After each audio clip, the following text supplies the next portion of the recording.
Everyone loves a good family barbecue, especially when it's at your own lakeside yard, right? You bring out the grill, set up the chairs, call a few friends, and let the smoke rise over the water as the sun sets. It's peaceful, beautiful even. But what happens when your own sister, someone you've trusted your whole life, turns on you? Not only that, what if she's secretly working with the very HOA president who's been trying to control your life? Now imagine this. You're flipping burgers, laughing with your buddies, and out of nowhere, the police show up because your own blood dialed 911. This isn't just about property lines and charred meat. This is about betrayal. Family betrayal. I should have seen it coming. Honestly, there were signs. My sister Julia had been acting strange for weeks. Distant, overly polite, asking weird questions about my property like, "Did you ever get a permit for that dock?" Or, "Is your fire pit regulation size?" At first, I brushed it off. I figured she was just bored or making small talk. But it wasn't small talk. She was digging. Let me back up. I live on a piece of land my grandfather left me. A beautiful lakeside property just on the edge of a new suburban development. When I inherited it, I thought I'd found paradise. A dock, a tiny boathouse, space to breathe. It was mine. But as the neighborhoods expanded, so did the HOA's reach. And with them came Karen Whitmore, the newly elected HOA president who acted like she was God's gift to land management. She introduced herself with a clipboard, a fake smile, and a threat wrapped in passive aggression. I just wanted to say welcome to the neighborhood. Even though technically your property isn't part of the HOA jurisdiction. Yet, she emphasized yet, like it was inevitable. Like my land would be hers one day. But I'd done my homework. My grandfather had kept it unincorporated deliberately, and the paperwork was solid. My lakefront yard? Not HOA territory. Karen hated that. Now back to Julia. She moved into a townhouse about 6 blocks from me a year ago. I was thrilled. Having my sister nearby felt like a piece of home. We'd grown up together fishing on this very lake. She used to help me build bonfires, roast marshmallows. It never occurred to me she'd align herself with people like Karen. But that's what happened. It started small. I'd host BBQs and she'd show up late, or not at all. When she did come, she'd glance around like she was scanning the area, not really enjoying herself. Then she'd make offhand remarks like, "You know, Karen says smoke from open flames travels further than people realize. Some folks have asthma, you know." I'd laugh it off. Who's grilling ribs at a lake and thinking about asthma? But I should have seen it. She wasn't just repeating Karen. She was reporting for her. Then came the drone. Yeah, a drone. I was out grilling one Saturday, brisket slow smoking, tunes playing low, when I heard the buzz. It hovered over my yard like a mosquito with a camera. I waved it off, literally. I didn't think too much of it until Julia called later that night. Her voice was chipper, but fake. "Hey, just checking in. You had a barbecue today, right?" "Yeah, why?" "No reason. Just curious. You know, some folks don't like smoke near the lake." Same script, different day. The next morning, a letter showed up in my mailbox. Not addressed, no return sender, just a printout of HOA bylaws I wasn't even under. It was highlighted like a school project. Open flames within 15 feet of waterline, prohibited, with a sticky note that said, "Food for thought." I started to get nervous. I talked to my neighbor Pete, who lived across the water and had been around since my grandfather's day.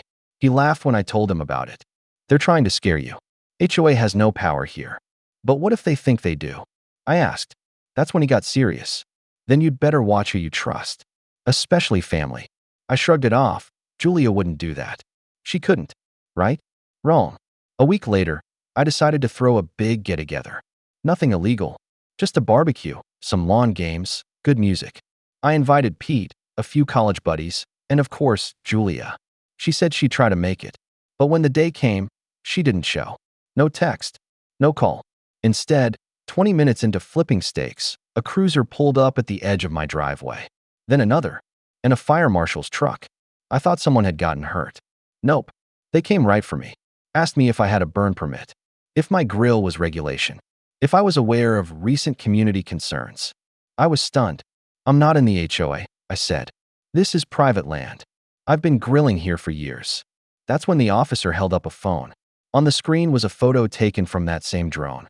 Me, standing next to the smoker. Time-stamped. Tagged with GPS coordinates. "We got a 911 call. and a formal complaint from the local HOA, he said. Said you were causing a safety hazard near a body of water and disturbing the peace. I was livid. Who called? We can't give names, but it was someone listed as a community liaison.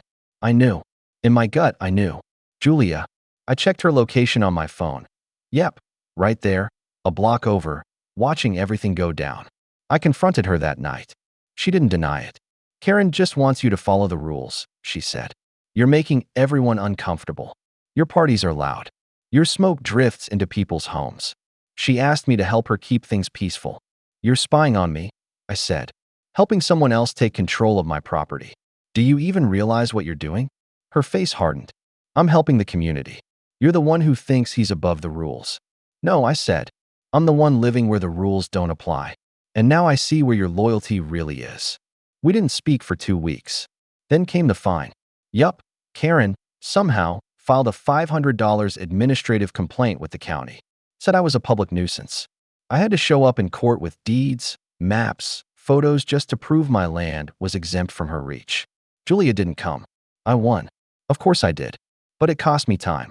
Legal fees. Reputation. Word spread. People in town started whispering. Some thought I was reckless. Others sided with me. But the worst part wasn't the neighbors or the fine. It was knowing that my sister betrayed me. That she walked into my yard as a guest, smiled at my friends, and planned my downfall behind my back. It all came to a head 2 months later when Karen sent me a formal invitation to join the HOA voluntarily. Said I could avoid future misunderstandings and integrate better with the evolving community. I burned that letter in the same fire pit they hated so much. Julia watched from her car. She didn't say a word. And you know what? That was fine. Because family doesn't always share blood. Sometimes it's the ones who stand by you when the pressure rises, like Pete, who offered to testify if I ever needed. Like the folks who still showed up to BBQs, even when the cops hovered nearby. Julia chose a side. And it wasn't mine. I rebuilt the fire pit, made it bigger, installed a smokestack, built a new dock with motion-activated sprinklers, just in case any drones came too close. Karen eventually moved on. HOA elections are funny that way. People turn when the spotlight shifts. But Julia? She's still there. Still living under Karen's old rules, even after she left. I see her sometimes, walking past my gate. She looks tired, maybe even guilty, but we don't talk anymore. Because when someone calls 911 on you for flipping a burger on land your grandfather left you, that's not family. That's betrayal. Don't forget to subscribe to Family Betrayal for more true stories just like this one.